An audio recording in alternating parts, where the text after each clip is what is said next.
દશરથનો દેહ પડે પુત્રના વિયોગે રાજા દશરથનો દેહ પડે. હે પુત્રના વિયોગે રાજા દશરથનો દેહ પડે પુત્ર પામ્યા વનવાસ સુખ દુઃખ તો આવે સંસારમાં રામ સીતા વનવાસ સુખ દુઃખ તો આવે સંસારમાં. હે રામ સીતા પામ્યા વનવાસ સુખ દુઃખ તો આવે સંસારમાં રામ સીતા પામ્યા વનવાસ સુખ દુઃખ તો આવે સંસારમાં. એ ભાવ ધરી ભજવા ભગવાન સુખ દુઃખ તો આવે સંસારમાં ભાવ ધરી ભજવા ભગવાન સુખ દુઃખ તો આવે સંસારમાં.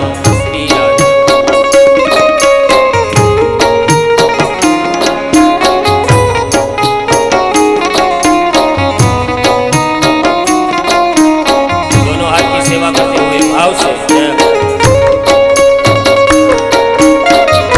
एक जगह कथा चाले ने એટલે પુરુષો કોઈ તાલી જ ન પાડે, કોઈ પુરુષ તાલી ન પાડે, પણ એક બાપા દરરોજ તાલી પાડતા. દરરોજ આમ તાલી પાડે એટલે મને એમ થયું કે કોઈ સમજા નો સમજા કાંઈ નહીં, આ બાપા તો એક સમજા કે દરરોજ તાલી પાડે. તે છેલ્લેથી વળી એની પીઠ થાપડીને મેં આભાર માન્યો, બાપા તમારો આભાર માનું. તો કે કેમ?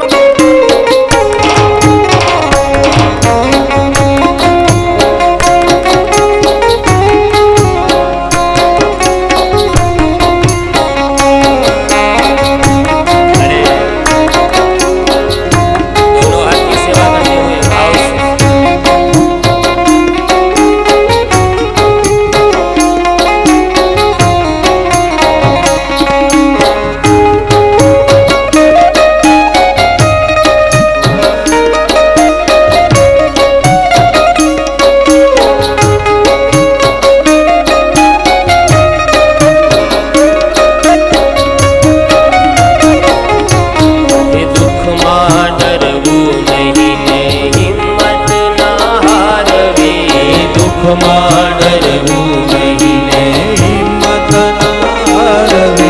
એ દુઃખમાં ડરવું નહીં ને હિંમત ના હારવી. દુઃખમાં ડરવું નહીં ને હિંમત ના હારવી.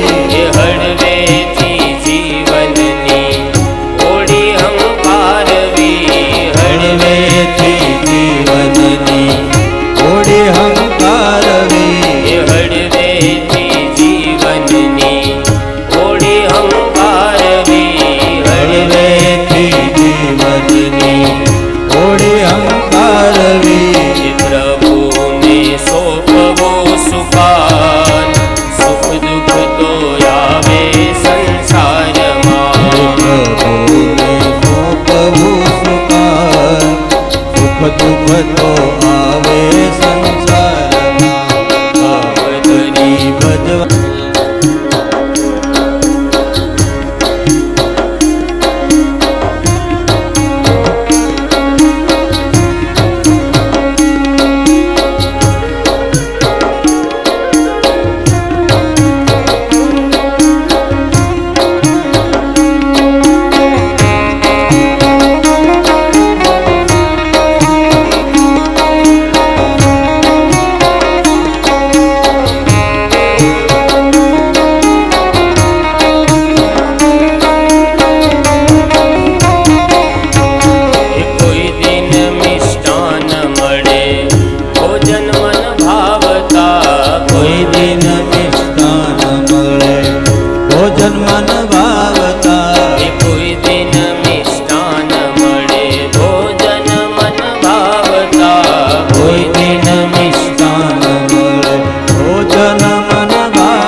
ભોગ આવે તોય ભગવાનનો આભાર માનવો, અને ક્યારેક જીવનમાં સૂકો રોટલો ખાઈને સૂઈ જવું પડે ને તોય ભગવાનનો આભાર માનવો. કારણ કે આ દુનિયામાં યાદ રાખજો, દુઃખ જેવું કાંઈ છે જ નહીં. સામેવાળા વ્યક્તિના સુખને આપણે સહન નથી કરી શકતા ને એને આપણે દુઃખ માનીને બેઠા છે. ભગવાને આ દુનિયામાં દુઃખ જેવું કાંઈ મૂક્યું જ નથી, પણ બીજાનું સુખ, બીજાની પ્રગતિ આપણાથી સહન નથી થતું ને એને માણસ ક્યારેક દુઃખ માને છે. આમાંથી કોણ એવું છે કે જેને પહેરવા માટે કપડાં નથી? ઘણા કહેતા છે ગોર બાપા કબાટ ભર્યા આમ ખોલીએ ને તો ઉડુડુડું કરતું બધું આવે. આમાંથી કોણ એવું છે કે જેને રહેવા માટે મકાન નથી? ઘણા કહેતા છે બે બે માળના બંગલા છે, સાફ કરી કરીને થાકી જાય છે. આમાંથી કોણ એવું છે કે જેને જમવા માટે ભોજન નથી મળતું? 2 ટાઈમ 3 ટાઈમ, સવારે નાસ્તો, બપોરે ભોજન, રાત્રે ભોજન. આમાંથી કોણ એવું છે કે જેને ફરવા માટે ગાડી નથી? આ દુનિયામાં દુઃખ જેવું કાંઈ ભગવાને મૂક્યું જ નથી. સામેવાળા વ્યક્તિનું સુખ આપણે સહન નથી કરતા, એને આપણે દુઃખ સમજીને બેઠા છે. કોઈ દિન મિષ્ટાન મળે ભોજન મન ભાવતા, કોઈ દિન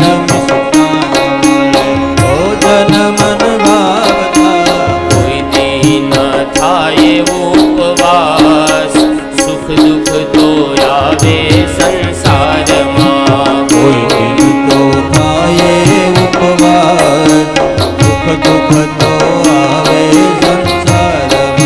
એ ભાવ ધરી ભજવા ભગવાન, સુખ દુઃખ તો આવે સંસારમાં. ભાવ ધરી ભજવા ભગવાન, સુખ દુઃખ તો આવે સંસારમાં. એ ભાવ ધરી ભજવા ભગવાન, સુખ દુઃખ તો આવે સંસારમાં. ભાવ ધરી ભજવા ભગવાન, સુખ દુઃખ તો આવે સંસારમાં.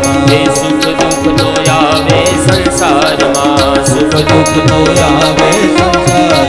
એ સુખ દુઃખ તો આવે સંસારમાં. સુખ દુઃખ તો આવે સંસારમાં. કહે છે હે વ્યાસ, હું દાસીનો દીકરો માં જ્યારે મૃત્યુ પામી ને ત્યારે મેં ભગવાનનો આભાર માન્યો છે. હે વ્યાસ, માં મૃત્યુ પામી, હરિભજન કરવા માટે એક બંધન હતું માં રૂપી, એ પરમાત્માએ છીનવી લીધું અને સંતોએ આપેલો મંત્ર એનું રટણ કરતા કરતા હું વનની અંદર ગયો. ઓમ નમો ભગવતે તુભ્યમ વાસુદેવાય ધીમહિ પ્રદ્યુમ્નાય અનિરુદ્ધાય નમઃ શંકર્ષણાય ચ. આ મંત્રનું રટણ કરતા કરતા કહે છે હું જંગલમાં ગયો. એક સમયે જંગલની અંદર કહે છે ભગવાનના નામની અંદર જ્યારે એક રૂપતામાં સ્થિર થયો, ભગવાનના નાના એવા બાલમ મુકુંદમ મનસા સ્મરામી, એ બાલ મુકુંદના મને મારા હૃદયમાં દર્શન થયા. થોડી વાર દર્શન થયા, સ્વરૂપ અદ્રશ્ય થયું. આંખ ખોલીને જોયું, ક્યાંય ભગવાન જોવા ન મળ્યા. ત્યારે આકાશમાંથી આકાશવાણી થઈ કે હે બેટા, તું ચિંતા ન કર, તું મારા સ્વરૂપને પ્રાપ્ત થયો છે. મારા સ્વરૂપની અંદર તને મારા સ્વરૂપના દર્શન કરાવ્યા, પણ હવે તું ચિંતા ન કર.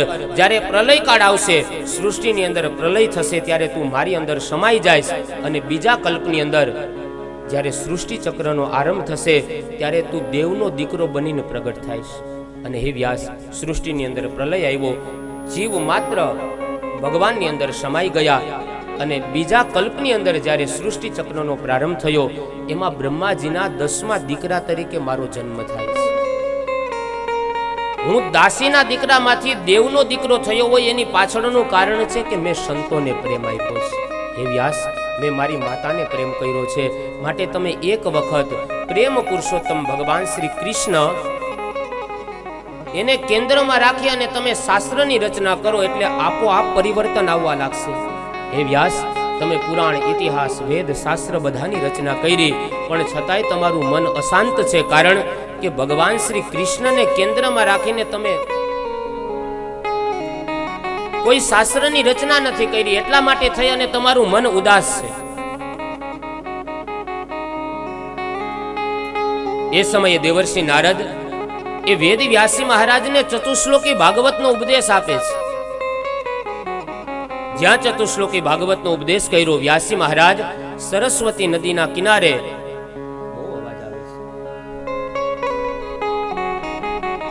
સમયાપ્રાસ નામના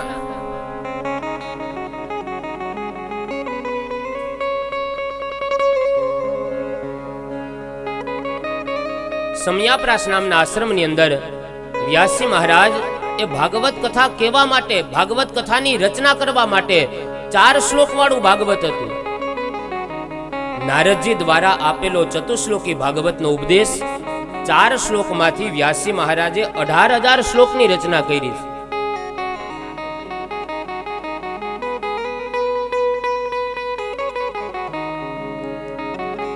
આયોજકો દ્વારા એવું સૂચન છે કે 5 વાગ્યાનો સમય છે તો શરબતની વ્યવસ્થા રાખેલી છે, તો જલ્દીથી એ શરબતનો તૈયાર છે કે વાર છે? તૈયાર જ છે કે વાર છે? તૈયાર હોય તો જલ્દી. હા, વાર છે 5 મિનિટ.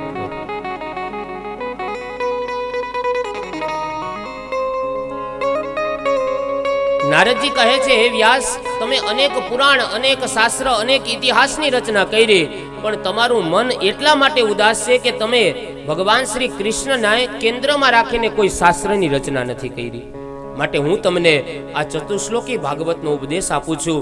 આના જ્ઞાનને તમે હૃદયમાં ધારણ કરી અને આનો તમે વિસ્તાર કરો. અને એ સમયે સરસ્વતી નદીના કિનારે સમયાપ્રાસ નામના આશ્રમની અંદર 4 શ્લોક વાળા ભાગવતમાંથી 18,000 શ્લોકની વ્યાસે રચના કરી છે. રચનારાએ રચી લીધું, હવે ભગવાન એ શીખનારો તૈયાર કરે છે. વ્યાસજી મહારાજ વિચાર કરે કે 18,000 શ્લોકની રચના તો કરી, પણ હવે આ પીવડાવવું કોને? કારણ કે આ ભાગવત ગ્રંથ એવો છે કે જ્યાં સુધી જીવને અધિકાર પ્રાપ્ત ન થાય ને ત્યાં સુધી પ્રાપ્ત ન થાય. અધિકાર વગર આ મળે નહીં. એટલે કીધું કે કોઈ અધિકારી હોય ને એને પાવ. અને એવા અધિકારી હતા સુખદેવજી મહારાજ. પણ સુખદેવજી તો જન્મતાની સાથે ઘર છોડીને જતા રહ્યા હતા. હવે એને શોધવા કેવી રીતના? એટલે વ્યાસજીએ પોતાના શિષ્યોને બોલાવ્યા અને ભાગવતજીના એને અમુક શ્લોક ભણાવ્યા અને કીધું કે બેટા, જ્યારે યજ્ઞ માટે સમિધ લાકડા કાષ્ઠ એકઠા કરવા માટે જંગલમાં જાવ ને ત્યારે આ શ્લોકનું ગાયન કરજો અને અધૂરા શ્લોક ગાજો. કોઈ તમને આવીને એમ કહે કે અધૂરા શ્લોક શું કામ ગાવ છો, પૂરેપૂરા શ્લોક સંભળાવો ને, એવા વ્યક્તિને તમે અહીંયા આશ્રમ સુધી લઈ આવજો. વ્યાસજીના શિષ્યો બધા જંગલમાં ગયા. ભગવાનનું સુંદર સ્વરૂપનું વર્ણન કરે. બરહા પીડમ નટવર વપુ કર્ણયો કર્ણિકારમ બિબ્રદ વાસહ કનક કપિસમ વૈજયંતીમ ચ માલા. આમ અધૂરા શ્લોક છોડી દે.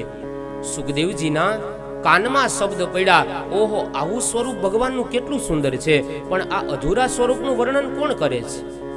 ગુફામાંથી બહાર આવ્યા ત્યાં તો વ્યાસજીના શિષ્યો કાષ્ઠ લાકડા એકઠા કરતા હતા.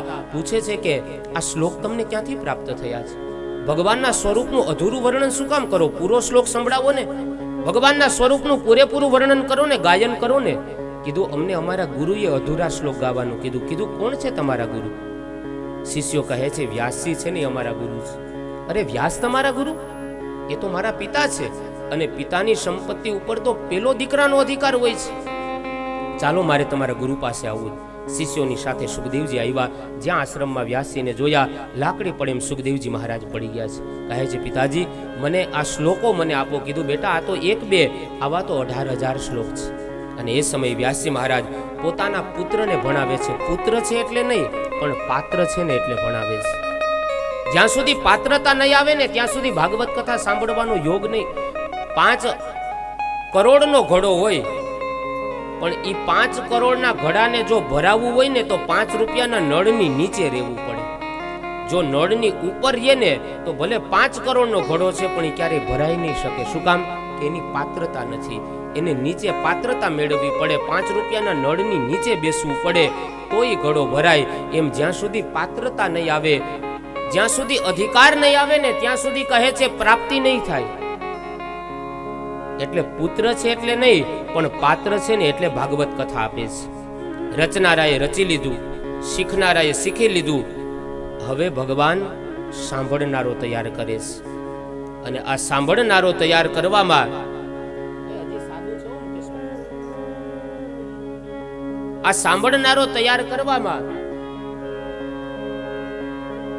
સંદર્ભ લેવો પડશે મહાભારતનો. જ્યારે કૌરવોની પાંડવોની વચ્ચે જ્યારે ભીષણ યુદ્ધ થાય છે, એક બાજુ આખી દુર્યોધનની નારાયણી સેના છે, દુર્યોધનના પક્ષમાં છે. જ્યારે માગવાની વાત આવી,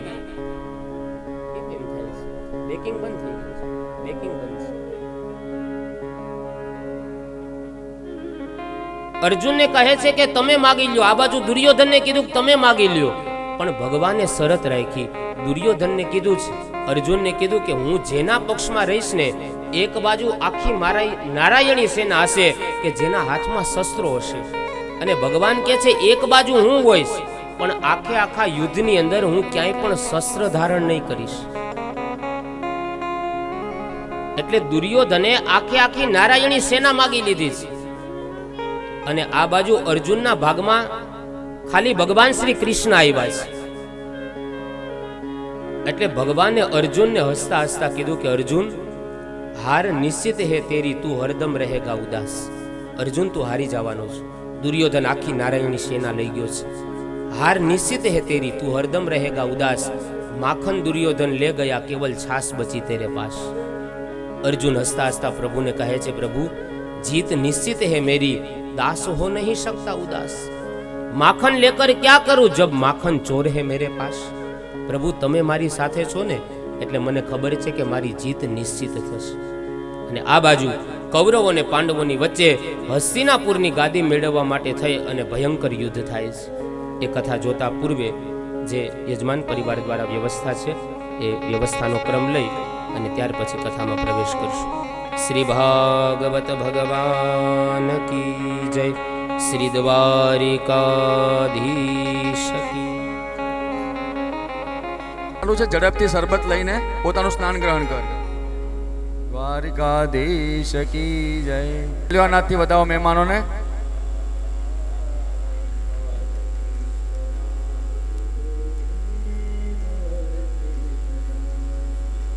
तेरे संग में रहेंगे ओ मोहना, तेरे संग में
વેદ વ્યાસીએ ભાગવતની રચના કરી લીધી, રચનારાએ રચી લીધું, શીખનારા સુખદેવજી મહારાજે શીખી લીધું.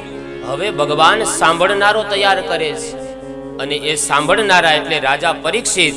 અને પરીક્ષિતના પ્રાગટ્યની કથા સાંભળવા માટે મારે ને તમારે સંદર્ભ લેવો પડશે મહાભારતનો. હસ્તિનાપુરની ગાદી માટે જ્યારે મહાભારતના યુદ્ધના મંડાણ થયા, એક બાજુ કૌરવો છે અને એક બાજુ પાંડવો છે. પાંડવ 5 જ છે, સામે કૌરવો 100 છે. પણ 5 પાંડવોની સામે 100 કૌરવો હારે છે, 100 કૌરવો મરાણા છે. એની પાછળનું કારણ એ છે, પાંડવો અને કૌરવો આ બંને પક્ષ સમાન છે. પાંડવ પક્ષની અંદર ગદાધારી ભીમસેન છે, તો સામે કૌરવ પક્ષની અંદર એવો જ ગદાધારી દુર્યોધન છે. પાંડવ પક્ષની અંદર કહે છે બાણાવળી અર્જુન છે, તો સામે કૌરવ પક્ષની અંદર એવો જ બાણાવળી કર્ણ છે.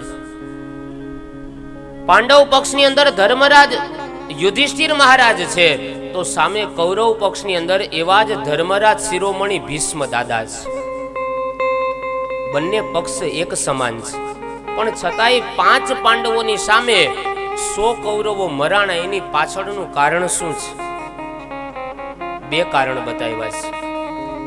એક કારણ એ બતાવ્યું કે પાંડવ પક્ષની અંદર ભગવાન શ્રી કૃષ્ણ છે.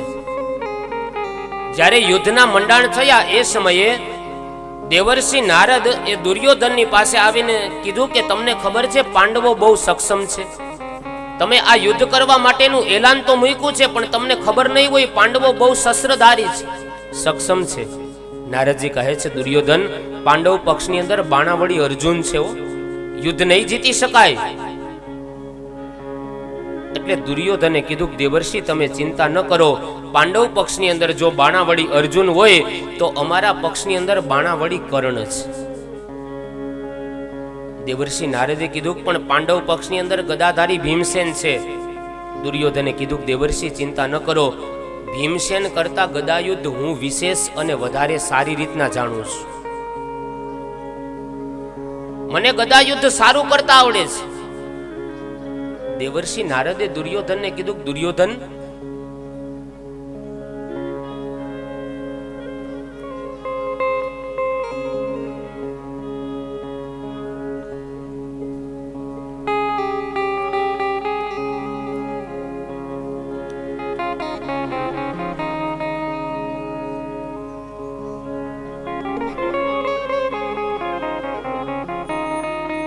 વાવણીની વાતો કરી હું ભાઈ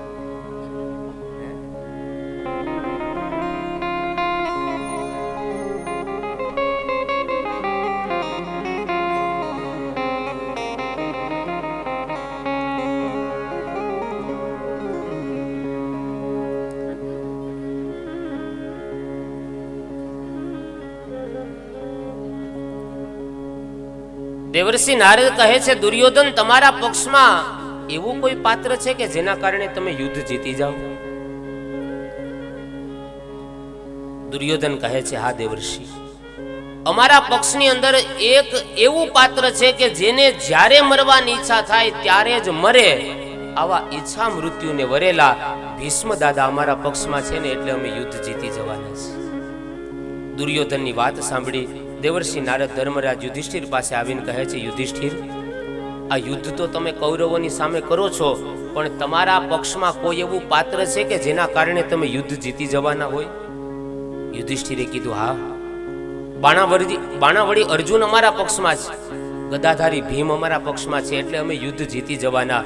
દેવર્ષિ નારદે કીધું ધર્મરાજ, પાંડવોના પક્ષમાં એક એવું પાત્ર છે કે જેને જ્યારે મરવાની ઈચ્છા થાય ત્યારે જ મરે, આવા ઈચ્છા મૃત્યુને વરેલા ભીષ્મ દાદા એના પક્ષમાં છે, માટે યુદ્ધ કરવાનું છોડી દો.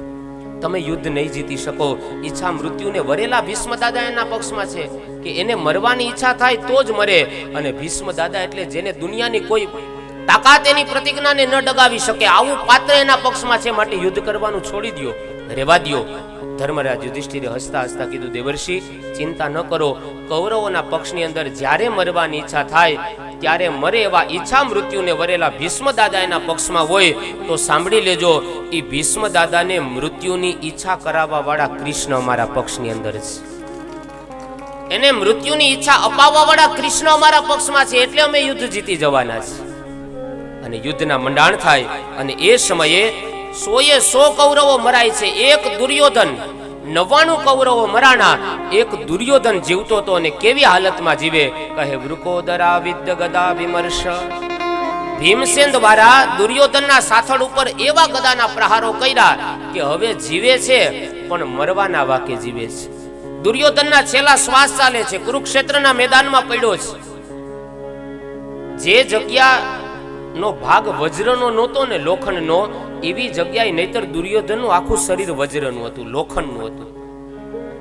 છેલ્લે જ્યારે ગાંધારીની પાસે જ્યારે આશીર્વાદ લેવા માટે આવ્યા ને દુર્યોધન, ત્યારે દુર્યોધનને કીધું, ગાંધારી તમારે યુદ્ધમાં જીતવું છે તો દીકરા એક કામ કરજે, આવતીકાલે તું વહેલી સવારે મારી પાસે નિર્વસ્ત્ર બનીને આવજે, આશીર્વાદ લેવા માટે આવજે.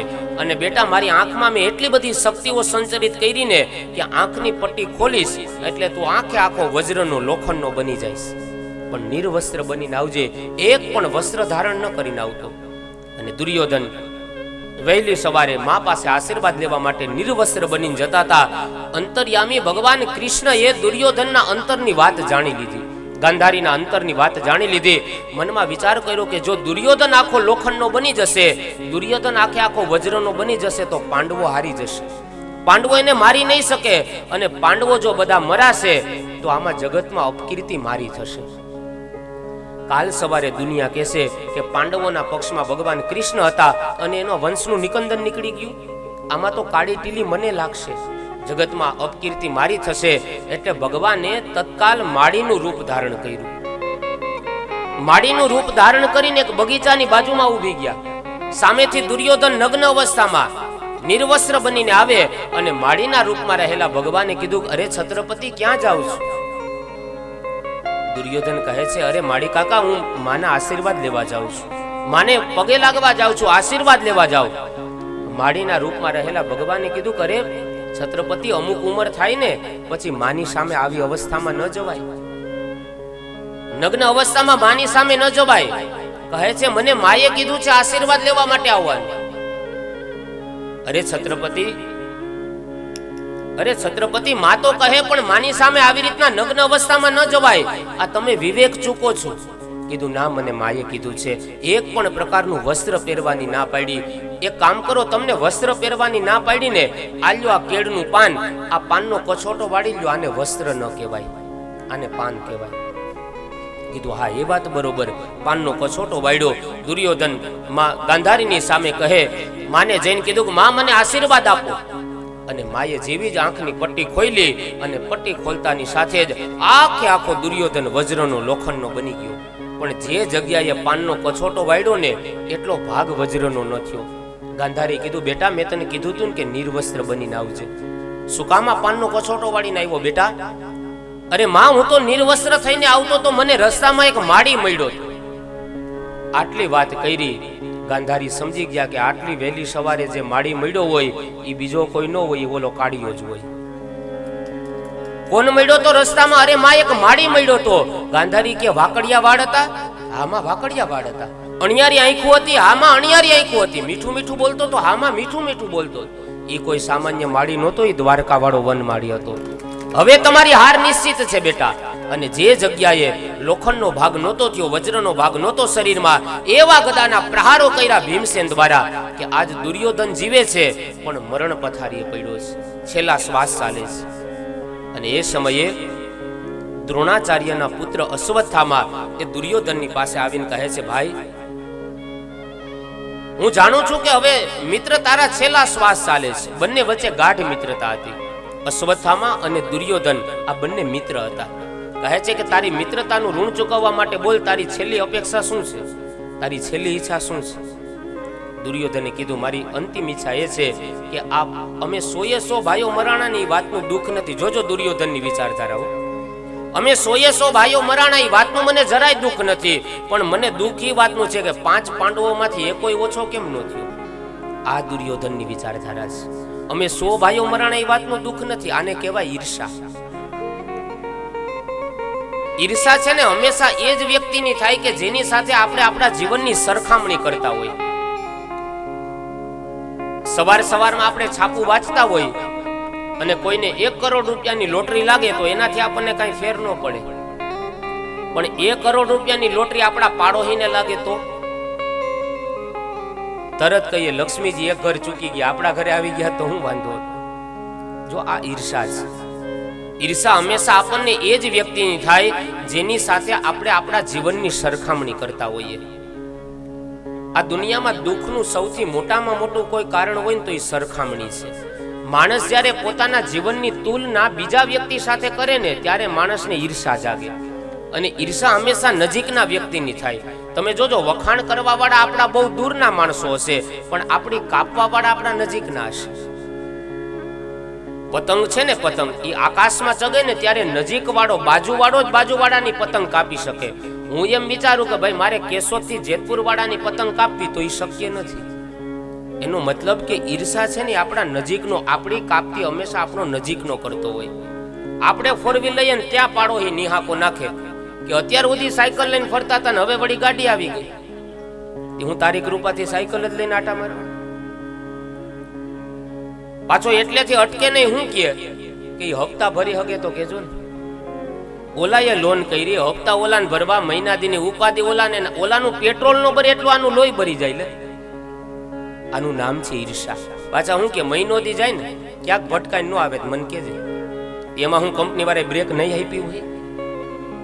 આ ઈર્ષા છે. ઈર્ષા હંમેશા નજીકના વ્યક્તિની થાય, અને અમુકનો સ્વભાવ છે ને, માણસ પગ ખેંચવામાં છે ને પહેલો નંબર આવતો હોય. જેટલો માણસ આજે આગળ વધવામાં, આ દુર્યોધનની વિચારધારા છે, આગળ વધવામાં માણસ જેટલી મહેનત નથી કરતો ને એટલી મહેનત બીજાને નીચો પછાડવામાં મહેનત કરે છે. વિદેશની અંદર બધા દેશના ડેટકા મગાવ્યા, એટલે હવે ડેટકાનો સહજ સ્વભાવ હોય કે એ કૂદકો મારીને બહાર નીકળી જાય, એક જગ્યાએ બેસે નહીં. એટલે પાત્રને બધાએ વ્યવસ્થિત પેકિંગ કરીને મોકલા કે ભાઈ જેથી કરીને ડેટકા એ પાત્રમાંથી બહાર ન નીકળી જાય. એવા મજાનું આમ પેકિંગ કરીને મોકલા. એમાં એક પાત્ર એવું હતું કે જેના ઉપર કોઈ પ્રકારનું પેકિંગ જ ન કર્યું. એટલે ત્યાંના મોટા મોટા કર્મચારીઓએ પૂછ્યું કે આ ડેટકા ક્યાંના છે? કીધું આ ભારત દેશના ડેટકા છે. કીધું આને કાં પેકિંગ ન કર્યું તમે કાંઈ? તો કે એમાં એવું છે કે આ ભારત દેશના ડેટકા છે, આને પેકિંગની જરૂર નહોતી, કારણ કે એક બહાર નીકળવા જાય ને તો બીજો પગ પકડીને પછાડે, બીજો બહાર નીકળવા જાય ત્રીજો પગ પકડીને પછાડે, એટલે આને પેકિંગની કોઈ જરૂર નહોતી. એમાં અમુક માણસો છે ને એ પગ પછાડવા માટે જ આવ્યા હોય, જરાક આગળ વધે ત્યાં ઈર્ષા જાગે ને એને ગમે એમ કરીને પછાડે. આ દુર્યોધનની વિચારધારા છે. દુર્યોધને કીધું અમે 100 મરાણા ને એ વાતનું જરાય દુઃખ નથી, પણ આ પાંડવોમાંથી એકોય ઓછો ન થયો ને એ વાતનું મને દુઃખ છે. અને એ સમય અશ્વત્થામા કહે છે કે તારે 5 પાંડવોના મસ્તક જોઈએ ને. કીધું હમણાં સૂર્યાસ્ત ન થાય ને એ પેલા 5 મસ્તક ઉતાર્યું. કીધું 5 નહીં, 1નું ઉતારીને લઈ આવો ને તોય મારા જીવને શાંતિ મળે. હાથમાં ખડગ લઈ અશ્વત્થામા આવે. ભગવાન અંતર્યામી અશ્વત્થામા અંતરની વાત જાણી ગયા. એને પરિવર્તન કર્યું. જ્યાં પાંડવોને સુવડાવતા હતા ને ત્યાં પાંડવ પુત્રોને સુવડાવ્યા, અને ભગવાન પાંડવોને લઈ અને વિજયોત્સવ મનાવવા માટે થઈ અને સ્થળાંતર કરે છે, બીજી જગ્યાએ જતા રહ્યા. આ બાજુ પાંડવ પુત્રો સૂતા, કુમાર અવસ્થા હતી. વિચાર કર્યો કે એક જ ખડગના પ્રહારથી 5 પાંડવોના મસ્તક ઉતારી લો. કુમાર અવસ્થામાં હતા ને અશ્વત્થામાને થયું કે આ 5 પાંડવો સૂતા છે, અને એ સમય એક જ ખડગનો પ્રહાર કરી 5 પાંડવ પુત્રોના મસ્તક ઉતારી લીધા. દુર્યોધનની પાસે જઈને ઘા કરીને કીધું આલે 1નું માથું નહીં 5 ઉતારીને લઈ આવ્યું, બોલ હવે તારી કઈ ઈચ્છા? કીધું એમ નહીં, આ મસ્તકને મારા મસ્તક નીચે રાખી દે, મારે ઓશીકું કરીને સુઈ જાવ ને એટલે મારા જીવને શાંતિ મળે. જ્યાં 5 પાંડવોના મસ્તક સમજી અને દુર્યોધનના માથા નીચે રાખ્યા, અને જ્યાં ટેકો લેવા ગયા ને ત્યાં તો 5 મસ્તક ચૂરો થઈ ગયા. દુર્યોધને કીધું કે આ પાંડવોના મસ્તક ન હોય, જો પાંડવોનું મસ્તક હોય તો આવી રીતના ક્યારેય ચૂરો ન થાય, આમાં કંઈક ન થવાનું થયું છે. જ્યાં અજવાળું કરીને જોયું ત્યાં તો 5 પાંડવ પુત્રોના મસ્તક. અશ્વત્થામા આ તે શું કર્યું? અમારી પાછળ કોઈ પાણી પાવા વાળો ન રહેવા દીધો? અશ્વત્થામાથી બહુ મોટી ભૂલ થઈ. વચન દિયા સોચા નહીં હોગા ક્યાં પરિણામ, सोच समझ कर कीजिए जीवन में हर काम। वचन आपता तो अपाई गયું, એટલે કીધું કે અતિ આનંદમાં હોય ને ત્યારે કોઈને વચન ના આપવું અને અતિ ક્રોધમાં માણસ હોય ને ત્યારે કોઈ પણ પ્રકારનો નિર્ણય ન લેવો જોઈએ. વચન દેતા તો દેવાઈ ગયું છે, પણ બહુ મોટી ભૂલ કરી. અશ્વત્થામાએ મનમાં વિચાર કરી લીધો કે હવે જો બચવું હોય ને તો અહીંયાથી ભાગવું પડશે. અને અશ્વત્થામા ભાગે છે. શોકમાં ને શોકમાં દુર્યોધન મરાણો, આ બાજુ પાંડવો જાયગા, ભગવાન કૃષ્ણ જાયગા, દ્રૌપદી જાયગા, પણ પાંડવ પુત્રો ન જાયગા. દ્રૌપદીના મનની અંદર આત્મવિલાપ કરવા લાગ્યા. કીધું મારા દીકરાને શું થયું, કેમ હજી જાયગા નહીં? અને એવો એનો આત્મા રડવા લાગ્યો. જ્યાં છાવણીમાં જઈને જોવે ત્યાં 5 મસ્તક વગરના ધડ પડેલા જોયા. લોહીના ખાબોચિયામાં 5 મસ્તક વગરના ધડ જોયા અને દ્રૌપદીના હૃદયમાં કરુણતા વ્યાપી ગઈ. અરે આ 5 પુત્રોનો હત્યા કરનારો વ્યક્તિ છે કોણ?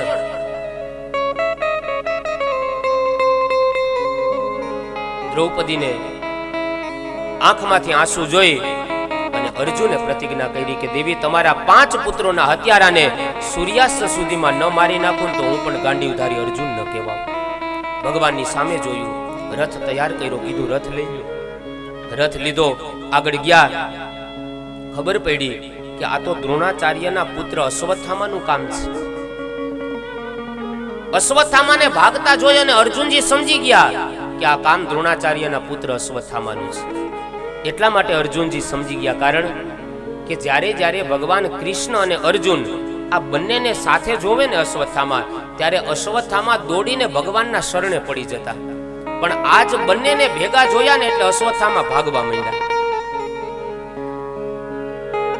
અશ્વત્થામા ભાગ્યા એટલે અર્જુનને ખબર પડી ગઈ કે આ કામ અશ્વત્થામાનું છે, કારણ કે પાપનો સ્વભાવ છે. પાપ છે ને છાપરે ચડીને પોકારે.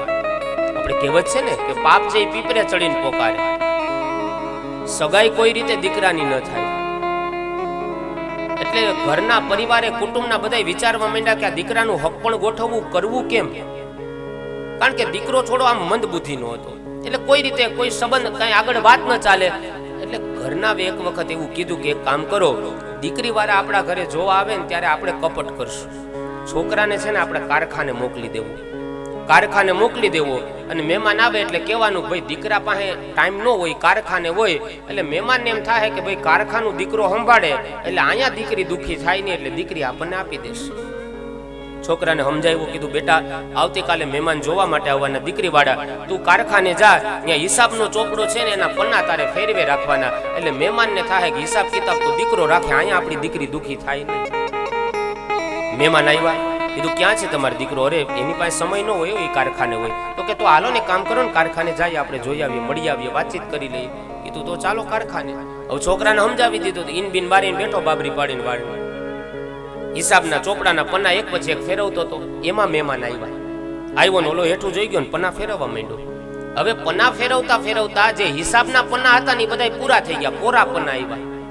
અને ત્યાં એના બાપુજી આવ્યા ને પૂછ્યું, પપ્પા આ હિસાબના ચોપડામાં ભરેલા પન્ના હતા ને બધા પૂરા થઈ ગયા, હવે કોરા પન્ના આવ્યા, હવે ફેરવું કે ચોપડો મૂકી દઉં? ત્યાં મહેમાન સમજી ગયા કે લાખે આજ કમાઈને લાખનો ધુવાડો યાદ કરતો હોય છે. આ પાપનો સ્વભાવ છે, એ છાપરે ચડીને પોકારે. આપણે પાપને ગમે એટલો છુપાવવાનો પ્રયત્ન કરીએ ને, એ એક વખત તો જાહેર થઈ જ જશે. અશ્વત્થામા ભાગતા હતા એટલે અર્જુનને ખબર પડી ગઈ કે આ કામ અશ્વત્થામાનું છે. રથ તૈયાર કરે, રથ પાછળ દોરાવ્યો. અશ્વત્થામાને ખબર હતી કે હવે મારી અને મૃત્યુની વચ્ચે જાજુ અંતર નથી. બચવાના છેલ્લા ઉપાય તરીકે બ્રહ્માસ્ત્ર છોડ્યું છે. અશ્વત્થામાને બ્રહ્માસ્ત્ર છોડતા આવડે, વાળતા નથી આવડતું. પણ અર્જુન ગુરુ કૃપાથી 2 વિદ્યા જાણતા હતા. બ્રહ્માસ્ત્ર છોડી પણ શકે અને પાછું વાળી પણ શકે. બ્રહ્માસ્ત્રના અગ્નિથી બળતા અર્જુન ભગવાનના શરણે આવીને કહે, પ્રભુ આ શેનું તેજ મને બાળે છે? કીધું તમે ચિંતા ન કરો, આ અશ્વત્થામાના બ્રહ્માસ્ત્રનું તેજ તમને બાળે. એને મારતા આવડે છે, પાછું વાળતા નથી આવડતું. ગુરુ કૃપા 2 વિદ્યા જાણો. બ્રહ્માસ્ત્રની સામે બ્રહ્માસ્ત્ર છોડી અને બંને બ્રહ્માસ્ત્રને તમે પાછું વારણ કરી લો, પાછા વાળી લ્યો. સરસંધાન કરી બ્રહ્માસ્ત્ર છોડી પાછું વારણ કરી લીધું. દોડીને અશ્વત્થામાને પકડાને જ્યાં ખડગનો પ્રહાર કરીને મારવા જાય, અશ્વત્થામા અર્જુનના શરણે પડી ગયા છે. અને ધર્મવાન પુરુષ હોય ને એ શરણે આવેલા ઉપર ક્યારેય ઘા ન કરે. મત્તમ પ્રમત્તમ ઉન્મત્તમ સુપ્તમ બાલમ સ્ત્રીયમ જડમ. જે ધર્મવાન પુરુષ છે ને એ રડતો હોય ને એની ઉપર ક્યારેય ઘા ન કરે. ધર્મવાન પુરુષ ક્યારેય સ્ત્રી ઉપર ઘા ન કરે. ધર્મવાન પુરુષ ક્યારેય ગાંડા ઉપર ઘા ન કરે. અને ધર્મવાન પુરુષ જે શરણે આવી જાય ને એને કોઈ દિવસ મારે નહીં. અર્જુનના શરણે અશ્વત્થામા પડી ગયા. કીધું રક્ષા કરો, રક્ષા કરો. અશ્વત્થામાએ ખડગને પાછું મ્યાન કરી લીધું. દોરડાથી મજબૂત બાંધી અને દ્રૌપદીની પાસે લઈ આવ્યા છે. દ્રૌપદીની આંખમાંથી તો આંસુની ધાર પડે છે. અશ્વત્થામાને બાંધીને અર્જુનજી જ્યાં લઈ આવ્યા, કીધું દેવી, આ તમારા 5 પુત્રોનો હત્યારો છે, તમારે જે સજા કરવી હોય ને સજા તમે કરો. બંધનમાં બાંધેલા અશ્વત્થામાને જોઈ અને દ્રૌપદી કહે છે, અરે આર્ય, આ તમે શું કરો છો? આ તમે કોને મારવા માટે તૈયાર થયા છો? આ જરાક જો તો ખરા, આ તમારા ગુરુનો દીકરો છે. અશ્વત્થામા બ્રાહ્મણ છે. ઉવાચ ચા સહંત્યસ્ય બંધનામ નયને સતી મુચ્યતામેશ બ્રાહ્મણો નિતરામ ગુરુ. હે આર્ય, હે અર્જુન, આ તમે શું કરો છો? આ બ્રાહ્મણનો દીકરો છે. બ્રાહ્મણના દીકરાને આમ બંધન ના કરાય, એને વંદન કરાય. આ ક્યાં ભવમાં તમે છૂટશો? આ તમે શું કરવા જાઓ છો? આને છોડી દો. દ્રૌપદીએ 2 વખત શબ્દ વાપર્યો છે, મુચ્યતામેશ. આને છોડી દો, તમે આને છોડી દો. તમે આને મારવા તૈયાર થયા છો? હે આર્ય, પુત્ર વિહોણી બનેલી જગતની એક જનેતા દ્રૌપદી, આજે હું રડું છું. મેં મારા દીકરા ગુમાવ્યા છે. મારી આંખમાંથી આંસુ પડે છે. પુત્ર વિહોણી બનેલી એક જગતની જનેતા, તમે મને મારા આંસુને લૂછી ન શકો તો કાંઈ નહીં, પણ અશ્વત્થામાને મારી અને જગતની એક બીજી જનેતાને રડતી તો ન કરો. આ દ્રૌપદી છે ને દયાની દેવી છે. વિચાર તો કરો, 5 પુત્રોના હત્યારાને જીવતો છોડવો આ સામાન્ય વાત નથી. કોઈ દીકરાને આમ ટાપલી અડાડે ને કોઈ, એ માં સહન ન કરી શકે. દ્રૌપદી કહે છે કે મેં મારા પુત્રોને ગુમાવ્યા છે, અને દીકરા ગુમાવવાનું દુઃખ કેટલું હોય ને એક મા તરીકે હું જાણું છું. તમે મારા આંસુને લૂછી નથી શકતા તો કાંઈ નહીં, પણ આ દીકરાને મારી, અશ્વત્થામાને મારી અને એની માતાને તમે રડતી શું કામ કરો છો? એ તો જેણે પોતાના દીકરા ગુમાવ્યા હોય ને, એ કોરોના કાળમાં એક્સિડન્ટલી જેણે પોતાના સંતાન ગુમાવ્યા હોય, એ બાપ તો હજી પોતાનું હૃદય કઠોર કરે, પણ એ માને છે ને એક દિવસ છે ને એક વરહ જેવો નીકળતો હોય, એક ભવ જેવો લાગતો હોય કે જેણે પોતાનું સંતાન ગુમાવ્યું હોય, જેણે પોતાનો કંધોતર ગુમાવી દીધો હોય. તમે મારા આંસુને લૂછી નથી શકતા તો આને મારીને જગતની એક બીજી જનેતાને રડતી શું કામ કરો છો?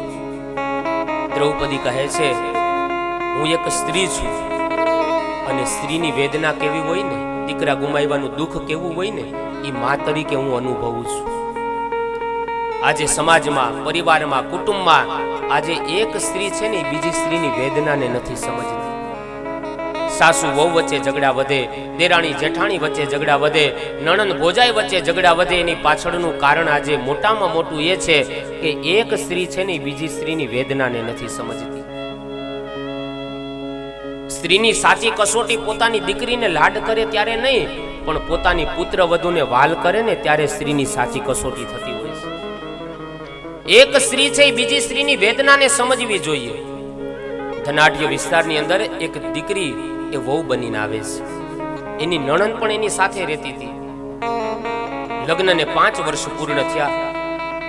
એક દિવસે ઘરની વહુ એના સાસુ પાસે જાય છે. કહે છે, બા, માં, હું 4-4, 5-5 વર્ષથી આ ઘરમાં આવી છું પરણીને. મારી નણંદ, તમારી દીકરી પણ સાથે રહે છે. તમારી દીકરીથી ઘણી બધી ભૂલ થાય છે. તમે એને ખૂબ ખીજાવ છો, ક્યારેક ઠપકો આપો, ક્યારેક એને મારી પણ લ્યો છો. અને હું તો આ ઘરની વહુ બનીને આવી છું. મારાથી જ્યારે ભૂલ થાય ત્યારે તમે મને કેમ કાંઈ ઠપકો નથી આપતા? ત્યારે તમે કેમ મને કાંઈ ખીજાતા નથી? ત્યારે આ દેશની સાસુ જવાબ આપે છે. કીધું, બેટા, તારી માં જ્યારે તને વડાવતી હતી એ દ્રશ્ય હજી હું ભૂલી નથી. તારી માં જ્યારે દીકરી તને વિદાય કરતી હતી ને ત્યારે 2 હાથ જોડીને મને કહેતી હતી કે બેન, આ દીકરી છે ને બહુ અમારી લાડક ભાઈ છે. આ દીકરીની અમે બધી ઈચ્છાઓને અમે પિયરમાં પૂરી કરી છે હો બેન. અને બેન, આજ અમારી દીકરી છે ને એ તમને પારકાને પોતાના કરવા આવે છે. અને બેન, અમારી દીકરીને એવા અમે સંસ્કાર આપ્યા ને કે દૂધમાં સાકર ભળે ને એમ અમારી દીકરી ભળી જાય તમારા પરિવારમાં, તમારા કુટુંબમાં. પણ હા, ઉંમર નાની છે. ક્યારેક બેન અમારી દીકરીથી કઈ ભૂલ થાય ને તો એને અમારા માવતરની ભૂલ સમજીને બેન તમે એને માફ કરી દેજો. અને બેટા, ત્યારે મેં તારી માને વચન દીધું હતું કે બેન, તમારી દીકરી છે ને અમારી દીકરી છે, એને અમે એક શબ્દ નહીં કહીએ. અને બેટા, મેં તારી માને વિશ્વાસ આપ્યો હતો. અને આજે તું અમને પારકાને પોતાના કરીને દૂધમાં સાકર ભળે એમ ભળી ગઈ. અને દીકરી, તારાથી કઈ ભૂલ થાય અને હું તને ખીજાવ તો મને વિશ્વાસઘાતનું પાપ લાગે. અને એટલું જ નહીં બેટા, હું તને ખીજાવ અને તું કોઈ ખૂણામાં જઈને આંસુના બે ટીપા પાડી લે ને તો અમારા કુટુંબનું નિકંદન નીકળી જાય. દીકરી, વિશ્વાસઘાતનું અમને પાપ લાગે. હું તને એક શબ્દ ન કહી શકું બેટા. તુલસી ગરીબ ન છેડીએ બુરી ગરીબ કી હાય, મુવા ઢોર કી ખાલસે લોહા ભસ્મ હો જાય. લુહારની કોડ હોય ને એમાં મરેલ ઢોરના ચામડાની ધમણ હાલતી હોય. એ મરેલ ઢોરના ચામડાની ધમણ જ્યારે લોઢાને લાગે ને એની ફૂંક, ત્યારે એ લોઢા જેવું લોઢું ઓગળી જાય. તો જીવતા ચામડાની ફૂંક લાગે તો શું થાય? યાદ રાખજો, આંગણે કોઈ યાચક આવે, કોઈ ગરીબ આવે, કોઈ દિન દુખિયારો માણસ આવે ને, એની કોઈ દિવસ મજબૂરીનો લાભ ન ઉઠાવો, નહીતર ઈશ્વર ક્યારે માફ નહીં કરે.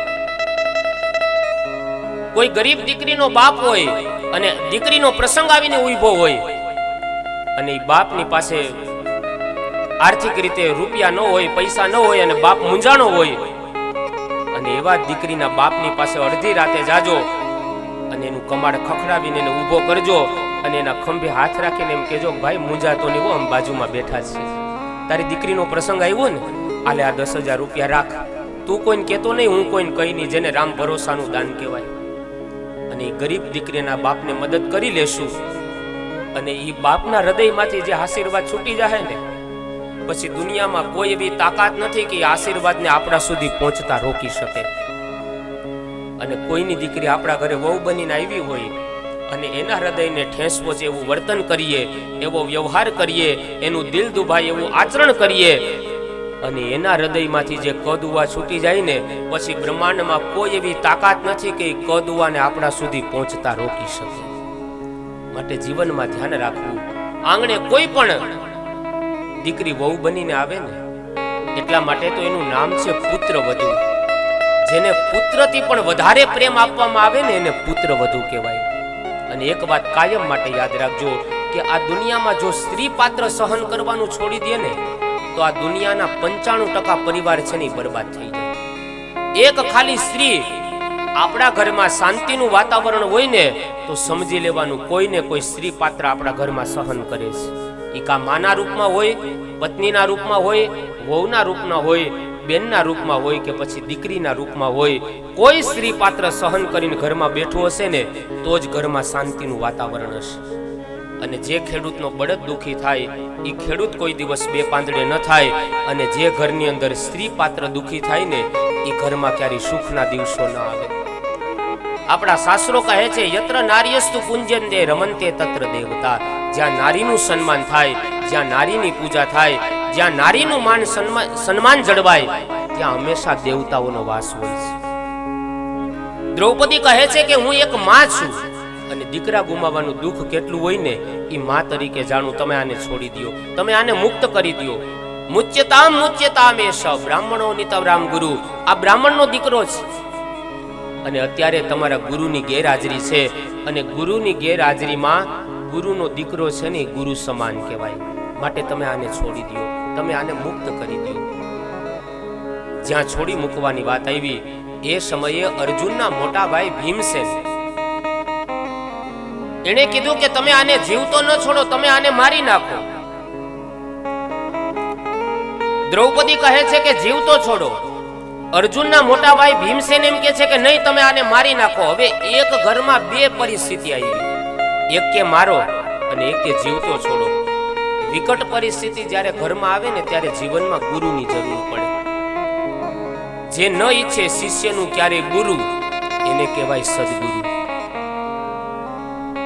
અર્જુન એ સમયે ભગવાન ગુરુના શરણે ગયા છે અર્જુનજી ભગવાન કૃષ્ણના શરણે ગયા અને કહે છે, પ્રભુ મારા મોટા ભાઈ એમ કહે છે કે અશ્વત્થામાને મારી નાખો, મારા પત્ની એમ કહે છે કે નહીં, તમે એને જીવતો છોડો, હવે મારે શું કરવું, મને માર્ગ બતાવો. આત્મા તમારો પરોપકારી, ઉપકાર કરો અંતર્યામી. ઉપકાર કરો અંતર્યામી. અવગુણ અમારા પલમાં કાપી, વિદ્યા આપો ગુરુ જ્ઞાની. વિદ્યા આપો ગુરુ જ્ઞાની.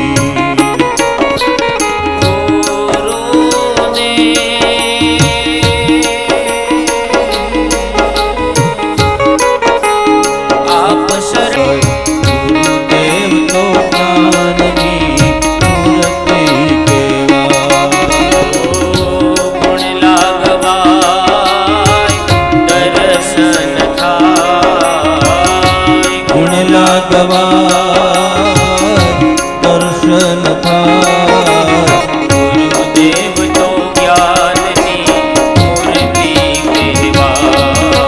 ગુરુદેવ તો જ્ઞાનની મૂર્તિ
કહેવાય.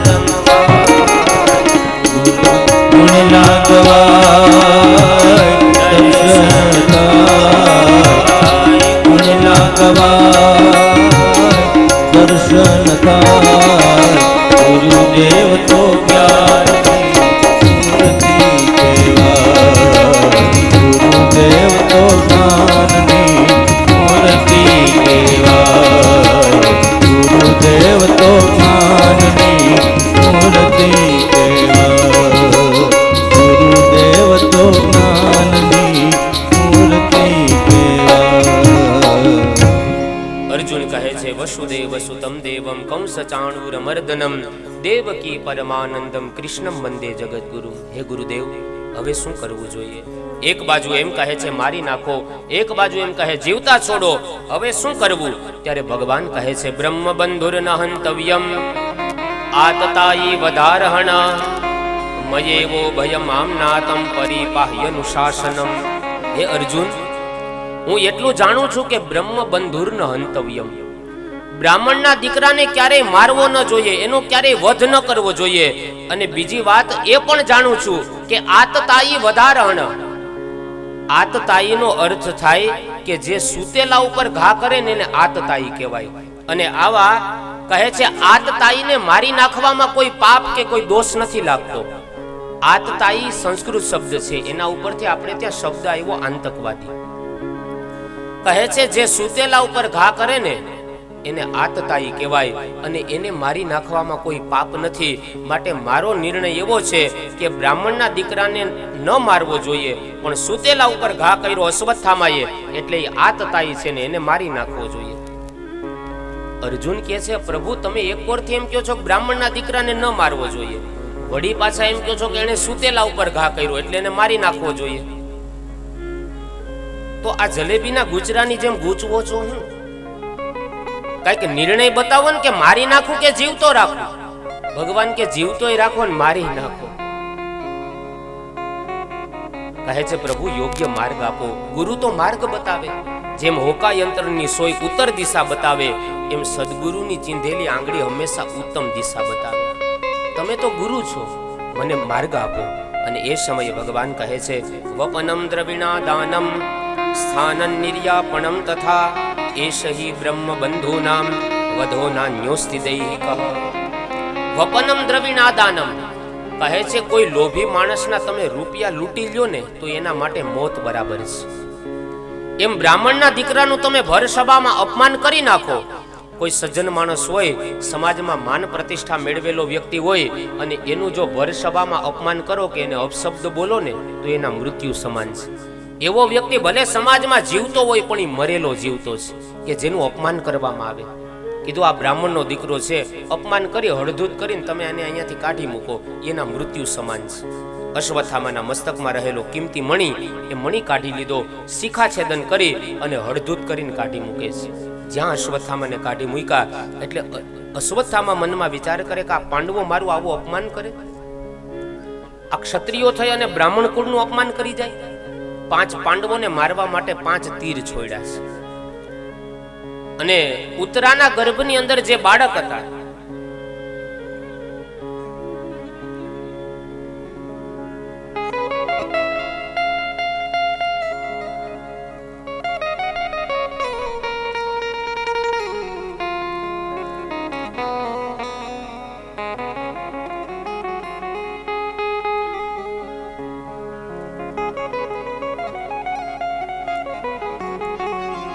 અશ્વત્થામાએ 5 પાંડવોને મારવા માટે 5 તીર છોડ્યા. અને કહે છે પાંડવોને કૌરવોના યુદ્ધમાં અર્જુનના પુત્ર અભિમન્યુ, અને ઈ જ્યારે વીરગતિને પામ્યા ને ત્યારે અભિમન્યુના પત્ની છે ઉત્તરા. ઉત્તરાને સારા દિવસો હતા અને ઈ પાંડવોનો વંશ ઉત્તરાના ગર્ભમાં હતો. એ પાંડવોના વંશને નિર્વંશ કરવા માટે થઈ અને અશ્વત્થામાએ વડી બ્રહ્માસ્ત્ર છોડ્યું. વિચારો, બ્રાહ્મણ છે અશ્વત્થામા, આવા ખરાબ વિચાર શું કામ આવ્યા? એણે છેલ્લે દુર્યોધનનો સંગ કર્યો હતો. એ દુર્યોધનનો મિત્ર હતો અશ્વત્થામા. યાદ રાખજો, જન્મથી કોઈ ક્યારેય ખરાબ નથી હોતું, પણ વચ્ચેનો સંગ, વચ્ચેનું વાતાવરણ છે ને માણસને બગાડી નાખે. આને છે ને નંદભાઈ આમ કાનુડો બનાવી દેજો. હા, આને છે ને એ જ ઓલા 2 છોકરાને એ જ કરવું પડશે તો જ શાંત થાય. હા, અશ્વત્થામાને આવા ખરાબ વિચાર શું કામ આવ્યા? કહે છે કે એણે દુર્યોધનનો સંગ કર્યો હતો, અને માણસ જેવા વ્યક્તિનો સંગ કરશે ને એવા જ વિચારો વાળો માણસ.